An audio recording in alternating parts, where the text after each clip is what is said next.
दोस्तों आज की वीडियो में मैं आपको एक ऐसा डायनामिक चार्ट बनाना सिखाऊंगा जिसकी मदद से आप बड़ी आसानी से हाई वैल्यू और लो वैल्यू को स्पॉट कर सकते हैं। यहाँ पर आप देखिए मेरे पास कुछ अलग अलग प्रोडक्ट्स हैं और यहाँ पर इन सभी का टोटल सेल्स है।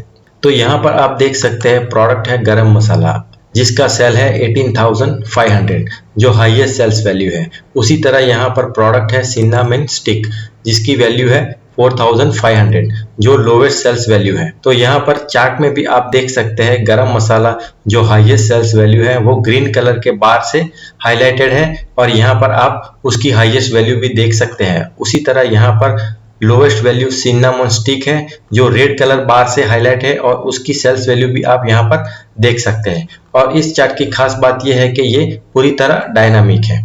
तो यहाँ पर आप देखिए यहाँ पर हमारे पास गरम मसाला हाईएस्ट सेल्स वैल्यू शो करता है। अगर मैं यहाँ पर टर्मरिक को 19,000 सेल्स दिखाऊंगा तो देखिए दोस्तों यहाँ पर टर्मरिक पाउडर हाईलाइट हो जाएगा ग्रीन कलर और व्हाइट कलर टैग से।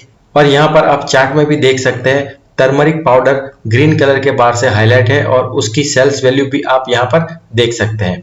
अगर उसी तरह मैं करी पाउडर को लोवेस्ट सेल्स वैल्यू शो कराऊंगा, जैसे कि मैं सेल्स वैल्यू कर देता हूं 4,400। तो देखिए दोस्तों यहाँ पर करी पाउडर अब रेड कलर से हाईलाइट है और उसकी सेल्स वैल्यू आप यहाँ पर देख सकते हैं। और यहाँ पर इस डेटा में आप कंडीशनल फॉर्मेटिंग का मैजिक भी देख सकते हैं। जिस प्रोडक्ट की सेल्स वैल्यू हाईएस्ट है उस प्रोडक्ट का नेम ग्रीन और व्हाइट कलर के कॉम्बिनेशन से हाईलाइट है और जिस प्रोडक्ट का सेल्स लोवेस्ट है उस प्रोडक्ट का नेम रेड और व्हाइट कलर के कॉम्बिनेशन से हाईलाइट है। तो आज की वीडियो में हम यही सीखने वाले हैं कि कुछ इस तरह का चार्ट कैसे बनाया जाता है और इस डेटा में कंडीशनल फॉर्मेटिंग कैसे लगाया जाता है जो ऑटोमेटिकली प्रोडक्ट नेम को हाईलाइट कर देता है हाईएस्ट और लोवेस्ट वैल्यू के अकॉर्डिंग। तो चलिए दोस्तों बिना समय गवाए वीडियो को शुरू करते हैं। मैं हूं आपका दोस्त जेके और आप देख रहे हैं डिजिटल वॉकवे। तो इस वर्क फाइल की शीट में हम शुरू से सीखेंगे और स्टेप बाय स्टेप सीखेंगे कि इस काम को कैसे किया जाता है। तो यहाँ पर मैंने सेम डेटा लिया है। यहाँ पर आप प्रोडक्ट देख सकते हैं अलग अलग और यहाँ पर उसकी सेल्स वैल्यू देख सकते हैं। तो सबसे पहला काम हमें इस डेटा की मदद से बार चार्ट को इंसर्ट कराना है। तो सबसे पहले तो हमें इस डेटा को कुछ इस तरह से सिलेक्ट कर लेना है। फिर हमें शॉर्टकट की प्रेस करनी है Alt F1। तो यहाँ पर बार चार्ट इंसर्ट हो जाएगा। इस चार्ट को मैं थोड़ा बड़ा कर लेता हूँ ताकि आप अच्छे से देख सकें। अब यहाँ पर हमें इस ग्रिड लाइन को नहीं चाहिए तो मैं यहाँ पर इस प्लस बटन को सिलेक्ट करूंगा। यहाँ से मैं ग्रिड लाइन को हटा दूंगा। तो यहाँ से ग्रिड लाइन हट चुकी है। अब दोस्तों इस चार्ट को हमें डायनामिक भी बनाना है और यहाँ पर हाईएस्ट वैल्यू और लोवेस्ट वैल्यू को हाईलाइट भी कराना है। तो सबसे पहला काम हमें इस डेटा में से वो कौन सी वैल्यू हाईएस्ट है और वो कौन सी वैल्यू लोवेस्ट है उसको आइडेंटिफाई करना होगा और इसके लिए हमें यहाँ पर दो हेल्पर कॉलम की जरूरत पड़ेगी। तो इस चार्ट को मैं यहाँ पर थोड़ा मूव कर देता हूँ और यहाँ पर हम फॉर्मूला कुछ इस तरह से लगाएंगे कि इस डेटा में से हाईएस्ट वैल्यू यहाँ पर शो हो जाए। तो सबसे पहले तो हाईएस्ट वैल्यू के लिए हमें फॉर्मूला क्या यूज करना होगा, मैक्स का फॉर्मूला। मैं टैब प्रेस करके मैक्स का फॉर्मूला ओपन कर लूंगा और इस सेल्स रेंज को सिलेक्ट कर लूंगा, ब्रैकेट क्लोज करके एंटर करूंगा। तो यहाँ पर हमें इस डेटा में से जो वैल्यू हाईएस्ट है, जिसका सेल्स हाईएस्ट है, वो वैल्यू यहाँ पर हमें मिल चुकी है। इन दोनों कॉलम के फॉन्ट को मैं थोड़ा बड़ा कर दूंगा ताकि आप अच्छे से देख सकें कुछ इस तरह से। तो जो हाईएस्ट वैल्यू है हमें यहाँ पर इस फर्स्ट सेल में मिली है, लेकिन हमें यहाँ पर हाईएस्ट वैल्यू जिस सेल में है उसी सेल के सामने यहाँ पर शो करानी है। जैसे कि यहाँ पर हाईएस्ट वैल्यू है तो हमें यहाँ पर ही हाईएस्ट वैल्यू शो करानी है। तो इसके लिए हमें यहाँ पर इफ फॉर्मूला का यूज करना होगा। तो इस फॉर्मूला को मैं ओपन कर लेता हूँ और मैक्स फॉर्मूला के आगे मैं इफ फॉर्मूला टाइप कर लूंगा। हमें यहाँ पर लॉजिकल टेस्ट देना होगा। तो लॉजिकल टेस्ट कैसे देते हैं, तो सबसे पहले तो मैं ये सेल सिलेक्ट करूंगा। If C4 cell is equal to maximum value, तो हमें यहाँ पर क्या चाहिए होगा, तो हमें यहाँ पर जो मैक्सिमम वैल्यू है वो ही चाहिए। तो इसके लिए मैं ये सेल सिलेक्ट करूंगा, कॉमा करूंगा। अगर वैल्यू फॉल्स है तो मैं यहाँ पर टाइप कर लूंगा not applicable, bracket open close कर दूंगा। यहाँ से मैं ब्रैकेट क्लोज कर लूंगा। अब हमें एक इंपॉर्टेंट काम करना है कि हमें इस सेल्स रेंज को F4 करके एब्सोल्यूट लॉक कर देना होगा, क्योंकि हम इस फॉर्मूला को नीचे ड्रैग करने वाले हैं और हम ये चाहेंगे कि ये सेल्स रेंज अपनी जगह से मूव ना हो जाए जब हम इस फॉर्मूला को नीचे ड्रैग करें। अब इस फॉर्मूला को मैं एंटर करके क्लोज करूंगा। तो देखिए यहाँ पर नॉट एप्लीकेबल आया है, वो इसलिए कि यहाँ पर इस सेल में जो वैल्यू है वो हाईएस्ट नहीं है, इसलिए यहाँ पर नॉट एप्लीकेबल शो हो रहा है। अब इस फॉर्मूला को मैं नीचे तक ड्रैग कर रहा हूँ, तो देखिए इस सेल्स में हाईएस्ट वैल्यू है, तो उसके सामने हमें यहाँ पर हाईएस्ट वैल्यू मिल चुकी है और यही हमें चाहिए था।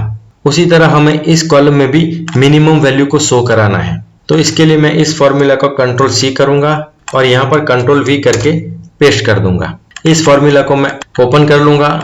अब यहाँ पर हमें इस D4 को हटाना है और इस सेल को सिलेक्ट कर लेना है। उसी तरह यहाँ पर भी हमें D4 की जगह पर सेल सिलेक्ट करना होगा C4 और यहाँ पर हमें मैक्स की जगह टाइप कर लेना है min। अब मैं इस फॉर्मूला को क्लोज कर दूंगा। इस फॉर्मूला को मैं अब नीचे तक ड्रैग कर लूंगा, तो देखिए यहाँ पर मिनिमम वैल्यू है, तो उसके सामने वाले सेल में हमें यहाँ पर मिनिमम वैल्यू शो हो रही है। तो ये था पहला काम। अब हमें आगे का स्टेप ये करना है कि हमने जो हाईएस्ट वैल्यू और लोवेस्ट वैल्यू आइडेंटिफाई करी है इस डेटा में से, उन दोनों वैल्यू को इस चार्ट में शो कराना है। तो इसके लिए मैं इस डेटा को सिलेक्ट करूंगा, कंट्रोल C करके कॉपी करूंगा, चार्ट को सिलेक्ट करूंगा और कंट्रोल V करके पेस्ट कर दूंगा। तो यहाँ पर आप देख सकते हैं ये है हाईएस्ट वैल्यू और यहाँ पर आप ये जो ग्रे कलर का बार देख रहे हैं वो है लोएस्ट वैल्यू, जो एग्जैक्टली पीछे वाले बार के ऊपर ही पेस्ट हुआ है। लेकिन यहाँ पर ऐसा नहीं है, यहाँ पर पहले वाला बार ये है और दूसरे वाला बार ये है जो इस डेटा का है, लेकिन ये बार इस बार के ऊपर एग्जैक्टली पेस्ट नहीं हुआ है। तो इसके लिए मैं इस बार को सिलेक्ट करूंगा, कंट्रोल 1 करूंगा, तो यहाँ पर फॉर्मेट डेटा सीरीज का डायलॉग बॉक्स ओपन हो जाएगा। यहाँ पर हमें सीरीज ओवरलैप को 100% कर देना है।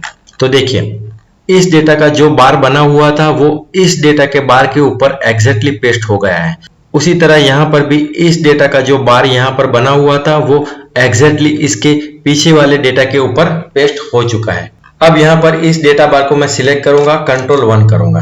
यहाँ पर मैं जाऊंगा फिल एंड लाइन के ऑप्शन में, फिल में जाऊंगा और यहाँ से मैं कलर चेंज कर लूंगा ग्रीन। उसी तरह मैं इस डेटा बार को भी सिलेक्ट करूंगा, फिल ऑप्शन में जाके हमें इसका कलर चेंज कर लेना है रेड, क्योंकि ये मिनिमम वैल्यू है। मैं इसे यहाँ से बंद कर देता हूँ। अब यहाँ पर हमारा ये बार सिलेक्टेड है, मैं इस पर राइट क्लिक करूंगा और कहूंगा ऐड डेटा लेबल्स। इस डेटा लेबल को हमें फॉर्मेट करना है, तो मैं इसे सिलेक्ट करूंगा, होम टैब में जाऊंगा, इसकी साइज में बढ़ा दूंगा 16, इसके फॉन्ट कलर को मैं कर दूंगा रेड और बोल्ड। उसी तरह मैं इस ग्रीन बार को भी सिलेक्ट करूंगा, राइट क्लिक करूंगा, ऐड डेटा लेबल्स करूंगा, तो यहाँ पर डेटा लेबल की वैल्यू शो हो जाएगी। मैं इसे सिलेक्ट करूंगा, होम टैब में जाऊंगा, फॉन्ट साइज को मैं 16 कर दूंगा, बोल्ड करूंगा और इस फॉन्ट का कलर मैं अब कर दूंगा ग्रीन। तो यहाँ पर हमारा जो दूसरा काम था हाईएस्ट वैल्यू और लोएस्ट वैल्यू को चार्ट में शो कराना, वो भी हमने यहाँ पर कंप्लीट कर लिया है। अब देखते हैं कि ये चार्ट डायनामिकली काम करता है कि नहीं।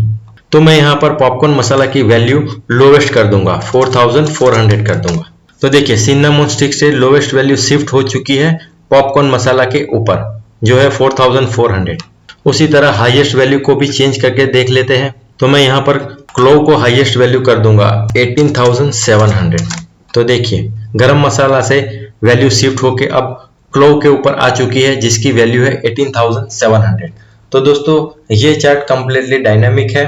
तो दोस्तों कुछ इस तरह से आप डायनामिक चार्ट बना सकते हैं, जहां पर आप हाईएस्ट और लोवेस्ट वैल्यू को डायनामिकली अपडेट करके दिखा सकते हैं। यहाँ पर हमें इन दोनों हेल्पर कॉलम को दिखाना नहीं है, तो मैं इन दोनों हेल्पर कॉलम को सिलेक्ट करूंगा, होम टैब में जाऊंगा और फॉन्ट कलर कर दूंगा व्हाइट। तो यहाँ पर दोनों हेल्पर कॉलम अब दिखेंगे नहीं और इस चार्ट को मैं यहाँ से यहाँ तक मूव कर लूंगा। अब दोस्तों हमारा चौथा काम यह है कि इस डेटा में जो भी सेल्स वैल्यू हाईएस्ट है उसके रिलेटेड जो भी प्रोडक्ट है उसे हमें ग्रीन कलर से हाईलाइट कराना है, और जो भी वैल्यू लोवेस्ट है उसके रिलेटेड जो भी प्रोडक्ट है उसे हमें रेड कलर से हाईलाइट कराना है। और उसके लिए हम यहाँ पर कंडीशनल फॉर्मेटिंग यूज करेंगे और कंडीशनल फॉर्मेटिंग में भी हम फॉर्मूला लगाएंगे। तो ये काम कैसे करते हैं चलिए देख लेते हैं। तो सबसे पहले कंडीशनल फॉर्मेटिंग लगाने के लिए हमें यहाँ पर इस सेल्स रेंज को सिलेक्ट कर लेना है। ध्यान रखिए मैंने यहाँ पर कॉलम हेडर को सिलेक्ट नहीं किया है, मैंने सिर्फ यहाँ से यहाँ तक की सेल्स रेंज ही सिलेक्ट करी है। अब मैं जाऊँगा होम टैब में, कंडीशनल फॉर्मेटिंग में, न्यू रूल में, और यहाँ से हमें ऑप्शन सिलेक्ट करना रहेगा use a formula to determine which cell to format, और यहाँ पर हमें फॉर्मूला लगाना है। तो मैं यहाँ पर कहूँगा is equal to C4 cell, C4 cell के आगे डॉलर का साइन लग चुका है, हमें डॉलर का साइन हटाना है। तो मैंने कुछ इस तरह से डॉलर का साइन हटा लिया। अब मैं यहाँ पर फिर से इज इक्वल टू करूंगा, मैक्स का फॉर्मूला टाइप करूंगा, ब्रैकेट ओपन कर लूंगा और इस सेल्स रेंज को सिलेक्ट कर लूंगा। मैं यहाँ से ब्रैकेट क्लोज कर लूंगा। तो यहाँ पर फॉर्मूला क्या बन जाएगा?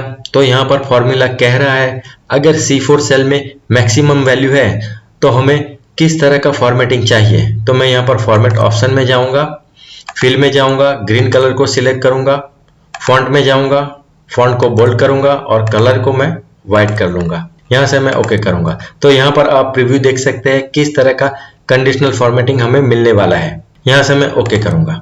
तो देखिए यहाँ पर क्लो जिसकी सेल्स वैल्यू हाईएस्ट है वो यहाँ पर ग्रीन कलर से हाईलाइट हो चुका है। उसी तरह हमें यहाँ पर मिनिमम वैल्यू के लिए भी कंडीशनल फॉर्मेटिंग लगाना है। तो मैं फिर से इस सेल्स रेंज को सिलेक्ट कर लूंगा, होम टैब में जाऊंगा, कंडीशनल फॉर्मेटिंग में जाऊंगा, न्यू रूल में जाऊंगा, हमें वही ऑप्शन सिलेक्ट करना है, use a formula to determine which cell to format, और यहाँ पर हमें फिर से फॉर्मूला लगाना है। फिर से मैं यहाँ पर इज इक्वल टू करूंगा, ये सेल सिलेक्ट करूंगा, डॉलर के साइन को हमें हटा देना है, इज इक्वल टू करना है। यहाँ पर मैं फॉर्मूला टाइप करूंगा मीन का, ब्रैकेट ओपन कर लूंगा और यहाँ पर इस सेल्स रेंज को सिलेक्ट कर लूंगा, ब्रैकेट क्लोज कर दूंगा। अब हमें मिनिमम वैल्यू के लिए कौन सा फॉर्मेटिंग चाहिए? तो मैं यहाँ पर फॉर्मेट में जाऊंगा, फिल में जाऊंगा, रेड कलर को हाईलाइट करूंगा, फॉन्ट में जाऊंगा, बोल्ड करूंगा और कलर को मैं व्हाइट कर लूंगा। यहाँ से मैं ओके करूंगा। यहाँ पर आप प्रीव्यू देख सकते हैं। अब मैं यहाँ से ओके करूंगा। तो देखिए यहाँ पर पॉपकॉर्न मसाला जिसकी सेल्स वैल्यू मिनिमम है वो यहाँ पर रेड कलर से हाईलाइट हो चुकी है। चलिए इस काम को फिर से वेरीफाई कर लेते हैं। मैं यहाँ पर इसकी सेल्स वैल्यू हाईएस्ट कर देता हूँ 19,000। तो देखिए यहाँ पर chilli powder automatically green colour से हाईलाइट हो चुका है और उसकी सेल्स वैल्यू भी यहाँ पर आप बार चार्ट में देख सकते हैं।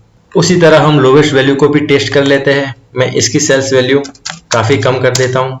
तो देखिए यहाँ पर गरम मसाला जिसकी सेल्स वैल्यू लोवेस्ट है उसका नेम रेड कलर से हाईलाइट हो चुका है और चार्ट में भी आप देख सकते हैं गरम मसाला जिसकी सेल्स वैल्यू लो है वो रेड कलर बार से हाईलाइट हो चुकी है। तो दोस्तों कुछ इस तरह से आप एक्सेल टिप्स एंड ट्रिक्स का यूज करके और फॉर्मूला का यूज करके कुछ इस तरह के डायनामिक चार्ट को बना सकते हैं। तो दोस्तों मुझे उम्मीद है आज की वीडियो से आपने जरूर कुछ नया सीखा होगा। अगर आपको मेरी चैनल के कंटेंट पसंद आ रहे हैं तो मेरे चैनल को लाइक, शेयर और सब्सक्राइब जरूर कर दीजिए। तो फिर मिलते हैं अगले वीडियो में, तब तक के लिए goodbye, have a nice day.